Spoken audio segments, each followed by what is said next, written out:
Hello and thank you for downloading. My name's Steve Johnson, and this is the Inquests and Inquiries podcast.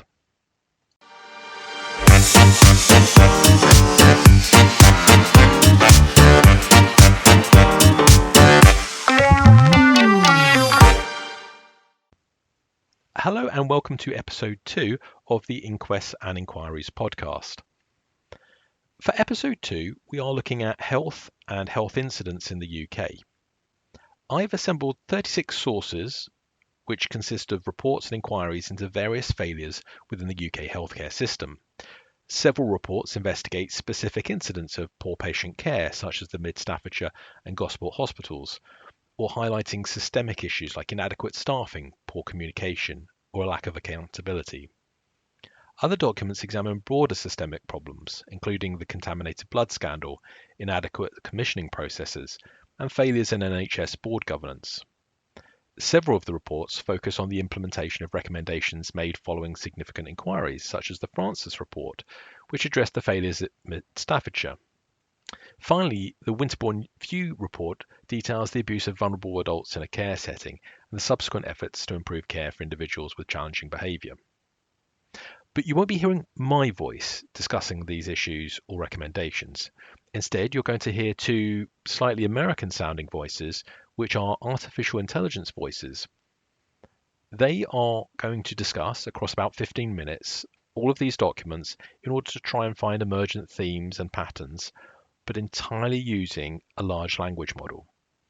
It is possible to tweak this with human intervention, but for now, I've left it just how the model would analyze the documents. In future episodes, we'll actually run 2 episodes on the same case study, where humans will discuss the topic and then artificial intelligence will discuss the topic, so you can choose how well artificial intelligence either meets or exceeds the capabilities of humans to analyze these incidents. I hope you enjoy it, and do please let me know in the comments if you found it interesting. Hey everyone, welcome back. So today we're going deep on some pretty unsettling stuff. Like we're talking about the UK's National Health Service. And I mean, don't get me wrong, the NHS, it's founded on this incredible idea, right? Healthcare as a human right. Yeah. For everyone. But then you dig into these reports, these cases, Mid Staffordshire, Gosport, Winterbourne View, and it's just, well, it's a lot. It is. And it's especially jarring because the NHS has this incredible track record, pioneering treatments, saving countless lives. But these reports, they expose this, this darker side. And that's what we're going to unpack today. Not just what went wrong, but the how and the why. Right, exactly. This isn't about just, rehashing headlines. We're going deep into the system itself, trying to find those threads that connect these events. Because somewhere in those details, those echoes, maybe there are answers. Answers on how to build a better, safer system. So where do we even start with all of this? Well, a good framework for us today is going to be the Burrick Report. It was commissioned after the Mid Staffordshire scandal, and it really gets into the weeds of, well, how did these systems fail so badly? And importantly, what can we do to build a safer NHS? And they highlight these 4 key areas: patient safety above all else, patient and carer engagement, staff development and empowerment, and transparency and accountability. Maybe we can use these as lenses to examine the other reports. Okay, so let's start with that first point. Prioritizing patient safety. The Burrick Report makes it very clear that patient well-being is paramount, right? It trumps everything else. Every decision made has to prioritize the patient's health and safety above all else.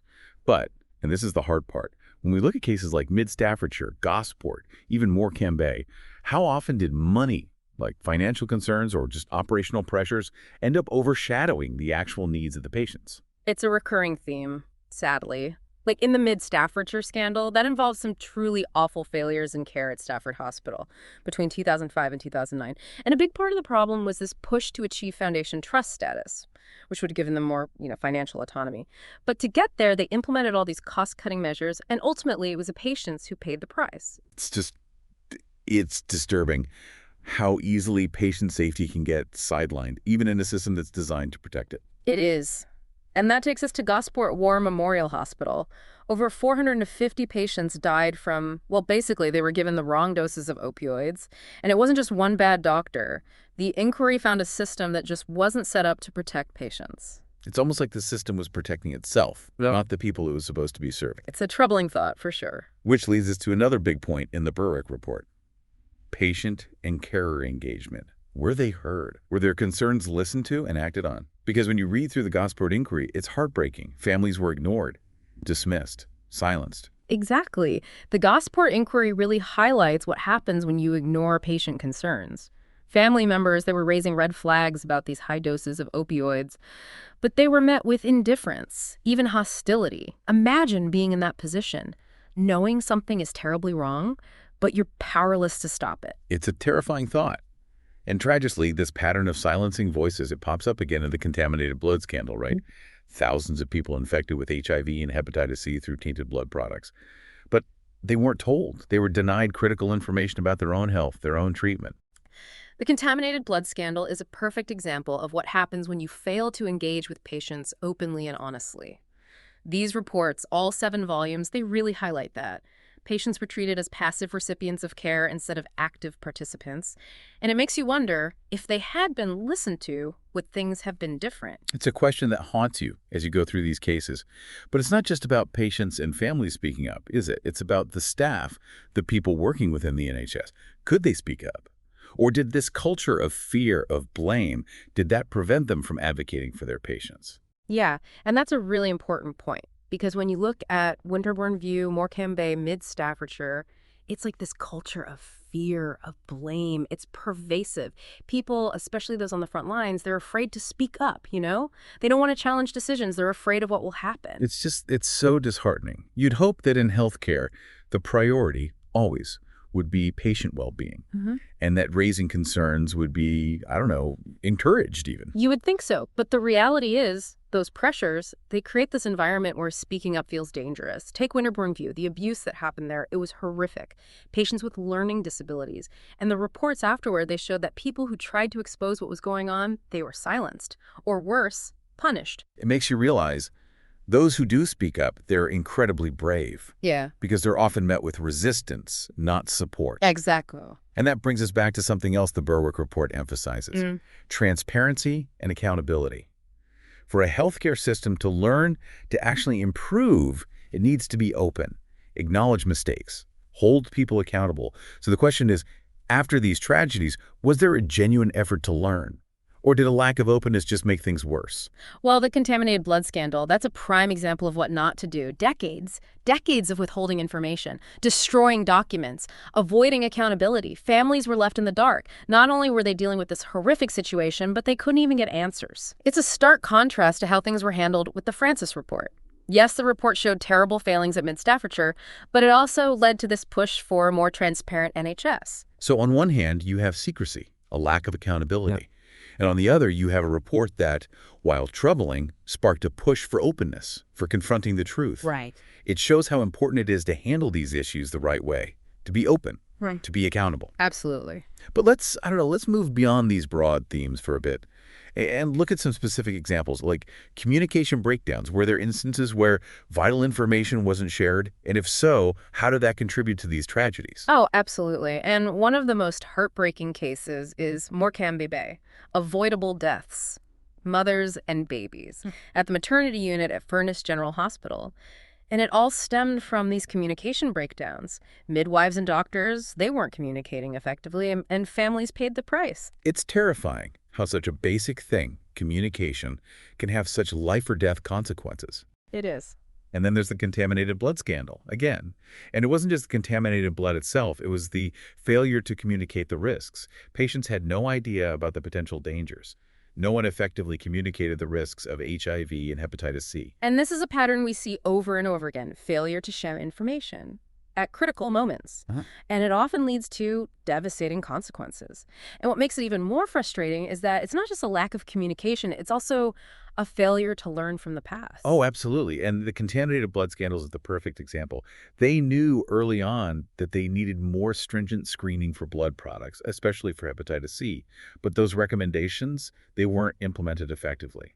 And so more people got infected, more families suffered. You see how these patterns connect. You have fear, silencing dissent, lack of transparency, communication breakdowns, and a failure to learn. It creates this perfect storm of systemic failure. And while it's important to understand these systems, these failures, we can't forget about the people, the human costs. It's easy to get lost in the reports, the statistics, but behind each of those is a person, a life that's been forever changed. You're absolutely right. We can talk about the scale of these tragedies, which is awful, but it's the individual stories that really hit home. Like Karen Pierce.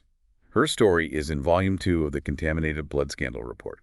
She got hepatitis C from a blood transfusion during childbirth in 1989, but she wasn't diagnosed until 2017.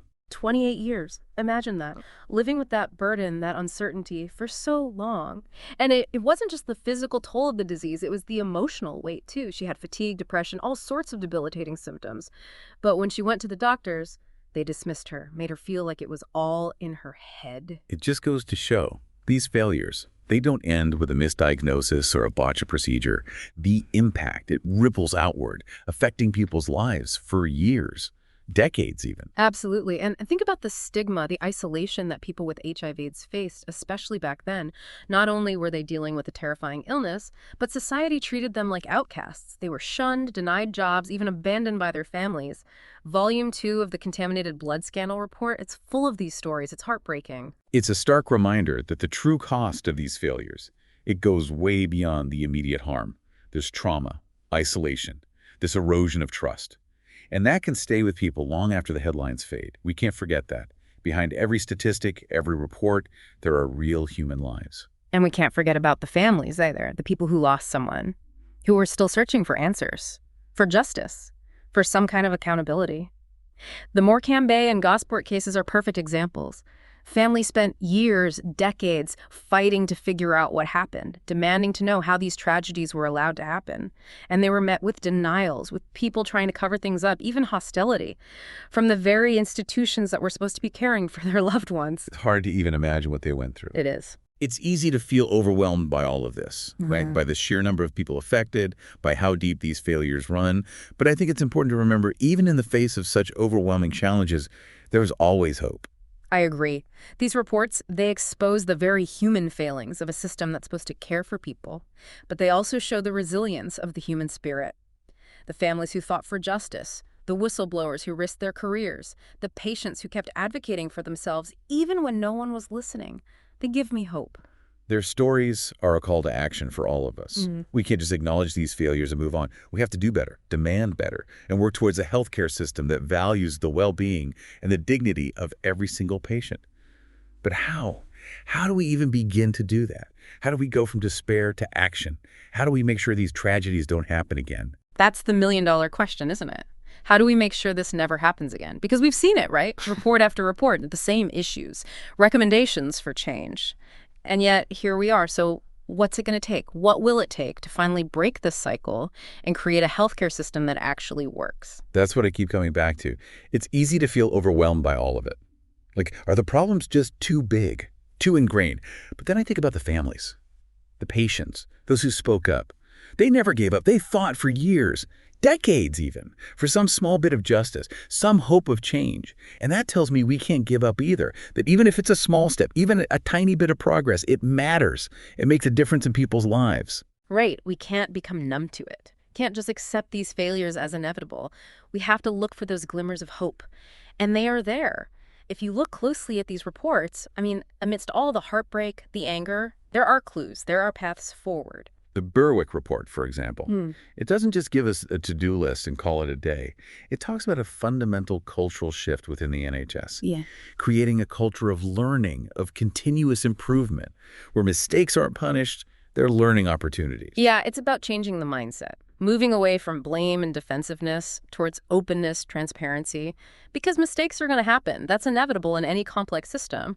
What matters is how we respond. So it's not just about reacting after a tragedy, but building a system that can adapt, that can learn, and hopefully prevent these things from happening in the first place. And there's some interesting ideas in the Government Response to Medicine and Medical Device Safety Review. Right.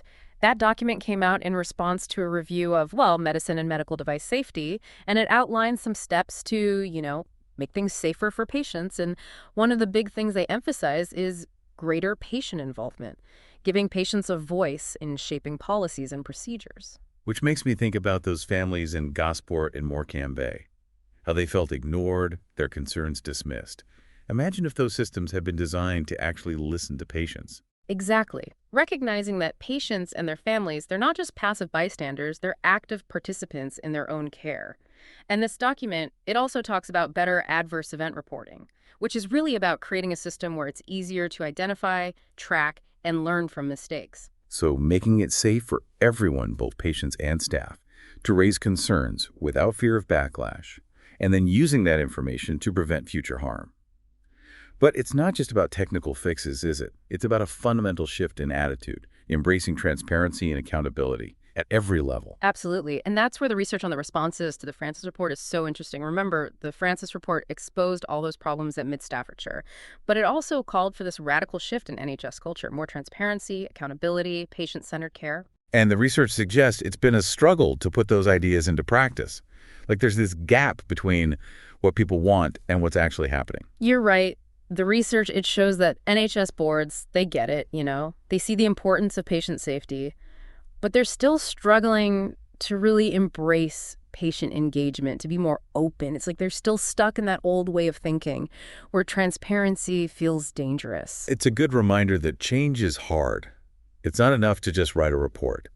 It takes a lot of effort to challenge the status quo, to dismantle systems that aren't working, and to hold people in power accountable. It does, and that's why the reports on Liverpool Community Health and Morecombe Bay are so important. The Liverpool Community Health report, for instance, that came about because of a number of concerns about the quality of care.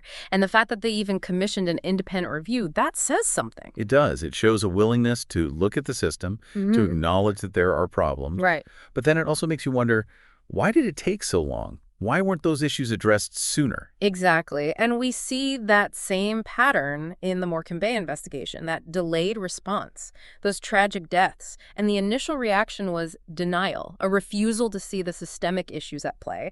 And that just made everything worse. It delayed the process of getting to the truth and making the necessary changes. It's a stark reminder that acknowledging mistakes, addressing them head on, it's crucial. A system that learns, that's truly accountable, it embraces transparency, learns from its mistakes, and takes action to make sure those mistakes don't happen again. And it seems like a lot of these reports, especially the Winterbourne View reports and that Transforming Commissioning Services document, they all point to a need for a more person-centered approach, especially for those who are most vulnerable, like people with learning disabilities and autism. Yes, absolutely. What happened at Winterbourne View, it was horrific. And it exposed a system that failed to protect some of its most vulnerable members. And it wasn't just about a few bad apples. It was a system that was, too focused on control, on containment, instead of care and support. It shows that real care, it takes compassion, empathy, recognizing the dignity of every single person, regardless of their abilities. And the Winterbourne View Concordat, the Winterbourne View Good Practice Examples, those documents offer a path forward towards a more inclusive, compassionate model of care, one that prioritizes support within the community and gives people with disabilities the opportunity to live full, meaningful lives. The Winterbourne View scandal, as awful as it was, it did force us to confront some difficult truths about how we care for people with learning disabilities and autism. And it highlighted the need to move away from institutionalization, to create systems where everyone feels safe, valued, respected. So as we wrap up, I think it's easy to feel overwhelmed. All these reports, these tragedies, the sheer scale of it all. But the pursuit of a better healthcare system, one that's safer, more compassionate, more just, it's a journey. It's ongoing. It is. And it requires us to be vigilant, to question the status quo, to refuse to accept these failings, and, importantly, to learn from the past, to honor the memory of those we've lost, and to use those lessons to build a better future. For everyone. And that's what I want you, the listener, to take away from this. Don't become numb to these issues. Stay informed, ask questions, demand better from those in power, and never stop fighting for a healthcare system that puts patients first. Because change doesn't happen by accident. It happens when we demand it. So use your voice, use your vote, use whatever influence you have to make things better, because everyone deserves a healthcare system that truly cares. That's right. And on that note, we'll wrap up our deep dive into the history of systemic healthcare failures in the UK. We hope this was insightful, challenging, maybe even a bit empowering. Until next time, keep learning, keep asking questions, and keep demanding better, because everyone deserves a healthcare system that truly cares. Thank you for listening to the Inquests and Inquiries podcast. Remember, you can find more information on the website, inquestsandinquiries.com, or on the YouTube channel as well. Link in the notes.